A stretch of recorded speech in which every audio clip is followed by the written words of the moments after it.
बहुत से क्रिश्चियन मैंने देखे हैं व्यभिचार में, पास्टर्स देखे हैं व्यभिचार में, आज से 5 साल पहले, 7 साल पहले, 8 साल पहले, और उनको ग्रो होते हुए देखा है। लेकिन जो झटका आता है वो संभल नहीं पाते हैं। जब शैतान अटैक करता है और जब परमेश्वर अपने हाथ को उठा लेता है, वो सहन नहीं कर पाते हैं, उबर नहीं पाते हैं। उसके बाद कभी भी सेम नहीं रहते जैसे वो थे। पाप वाला जो जीवन है ये बड़ा डेंजरस है, क्योंकि हो सकता है आज आप गुनाह में हो और आशीषित हो रहे हो, फिर आप जब कंपेयर करेंगे कि मैं तो पाप में हूं लेकिन मुझे तो आशीष मिल रही है, देखो मेरे बॉस ने मेरी तनख्वाह बढ़ा दी, मेरे बॉस ने मुझे गाड़ी लेके दी है, देखो परमेश्वर मुझे ब्लेस कर रहा है, मेरी शादी हो गई है। लेकिन वो अप्रूव नहीं होता है कि परमेश्वर आपसे प्रसन्न है। ये संसार की आशीषें ये सबूत नहीं है कि परमेश्वर आपसे खुश है। केवल ये वचन एक स्टैंडर्ड है जो आपको बताता है कि प्रभु आपसे खुश हैं या नहीं है। आमीन। कितने मेरी बातों को समझ रहे हैं? मैं बड़ा हैरान हुआ जब मैंने हाम का वंश पढ़ा, क्योंकि मैं बाइबल को बार बार पढ़ता हूं। एक बार बाइबल खत्म, फिर दूसरी बार शुरू, फिर तीसरी बार शुरू, फिर चौथी बार शुरू। और मैं पढ़ रहा हूं, मैं क्या देख रहा हूं कि परमेश्वर ने पृथ्वी का पहला वीर उस वंश से पैदा किया है जिस वंश को परमेश्वर ने नीचा किया। लेकिन वो कब हुआ? वो समय आने पर सारा कुछ हुआ। बाइबल कहती है परमेश्वर धीरजवंत है। पाप करने, क्रोध करने में जो पाप करते हैं उन पर क्रोध करने में परमेश्वर विलंब करता है। वो चाहता है कि ये मन को फिरा लें। करुणा करने में बड़ी जल्दी करता है, दया करने में प्रभु बहुत जल्दी करता है। कोई झट माफी मांगता है, प्रभु उसे माफ कर देते हैं। लेकिन बाइबल कहती है क्रोध करने में, सजा देने में वो विलंब करता है, वो धीरज रखता है, वो धीरजवंत परमेश्वर है।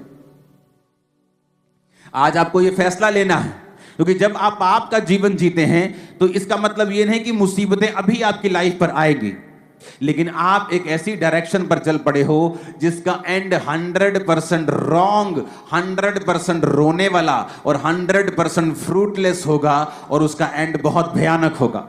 लेकिन आज जो लोग पवित्रताई में जीवन जी रहे हैं उन्हें लगता है कि पवित्रताई में जीने का क्या फायदा है, पवित्रताई में जीने का कोई फायदा नहीं। लेकिन जब साल बीतते जाते हैं, महीने बीतते जाते हैं, और जो रिजल्ट फिर आपके लाइफ में आता है, मैं आपको बोल रहा हूं, जितने दिन यहां बैठे हैं आपके वंश, आपकी पीढ़ी दर पीढ़ी आपके पवित्रताई के सामर्थ्य को देखेगी और एक बड़ा रिजल्ट उनकी जिंदगी में होगा। आमीन। मेरे को ऊंचे वाला और खतरनाक वाला चाहिए चर्च। हालेलुया। ऊंची आवाज में हालेलुया बोलो जरा। और आप देखो कहां से निकला मिस्र? इसी हामवे से। कौन सा मिस्र? जिसने इज़राइल को तंग किया। बाइबल कहती है आज भी शरीर से जन्मा हुआ आत्मा के जन्मे हुओं को सताता है। आप दो सगे भाई भी क्यों ना हो, और अगर एक शरीर से जन्मा है, यानी आपका वो भाई जो परमेश्वर से अभी तक नहीं जन्मा, आप जो आत्मा से जन्मे हैं, यानी आपका नया जन्म हो चुका है, आपने बपतिस्मा ले लिया रूह के द्वारा, पवित्र आत्मा के द्वारा आप जन्मे हैं, तो लिखा आज भी शरीर का जन्मा आत्मा के जन्मे हुए को सताता है। वो सगे भाई क्यों ना हो, लेकिन वो सताते हैं एक दूसरे को यीशु मसीह के नाम के कारण। कहां से निकला मिस्र? तब तो दुनिया में कोई जाति नहीं थी। वचन कहता है कि ये सारे बच्चे जो हाम के थे, यपेत के थे, शेम के थे, ये सारे बच्चे अपने अपने नामों के अनुसार अपने अपने देशों को उन्होंने बसा लिया।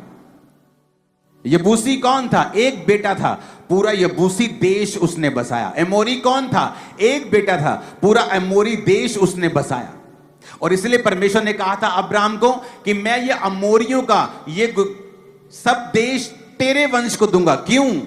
क्योंकि वो अब्राहम उस बेटे की संतान थी जिसको परमेश्वर ने ब्लेस किया था, जिसने अपने बाप को नंगा नहीं देखा था। और परमेश्वर ने कहा ये जो पापियों का वंश है, मैं ये सारे देश, इनके देश मैं तेरे वंश को दे दूंगा।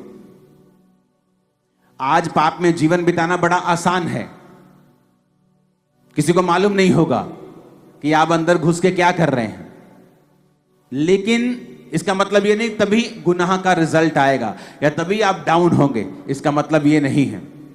कई बार एक व्यक्ति पाप में हो सकता है और अगले 5-6 साल बड़ी आशीषें उसकी जिंदगी में आए, और वो सोचता है शायद परमेश्वर ने इसे अप्रूव कर दिया है या परमेश्वर इन चीजों की परवाह नहीं करता है। लेकिन ऐसा नहीं है। वचन आसमान में, बाइबल कहती है, ताया हुआ वचन सिद्ध किया हुआ है। जो वचन कहता है कि वो होगा तो वो होगा ही होगा। इसीलिए जब आप स्वर्गदूतों को देखते हैं बाइबल में, वो कह रहे होते हैं, पवित्र पवित्र पवित्र सेनाओं का यहोवा। इसलिए आप जब बाइबल पढ़ते हैं आपको मालूम होता है, परमेश्वर कहता है कोई भी पवित्रताई के बिना परमेश्वर को देख नहीं सकता। अगर आपकी लाइफ में बड़े से बड़ा बंधन है, ऐसा बड़ा बॉन्डेज है, चाहे वो पैसों का हो, कर्जे का हो, बीमारी का हो, तकलीफ का हो, फैमिली कर्स हो, डाइवोर्स हो, एनीथिंग, डिप्रेशन हो, मैं आपको बताता हूं, परमेश्वर की आत्मा ने, उसके पवित्र आत्मा ने मुझे तरीका बताया था कि तेरी जिंदगी में जितना भी बड़ा बंधन क्यों ना हो, चाहे मेडिकल साइंस में उसका इलाज ना हो, चाहे कोई कुछ भी क्यों ना हो, केवल अगर तू पवित्रताई में रहे, मैं तेरे बड़े से बड़े बंधन को तोड़ दूंगा। सारे बंधन तेरी लाइफ से टूट जाएंगे। ये मुझे परमेश्वर ने 2010-11 की मैं बात कर रहा हूं।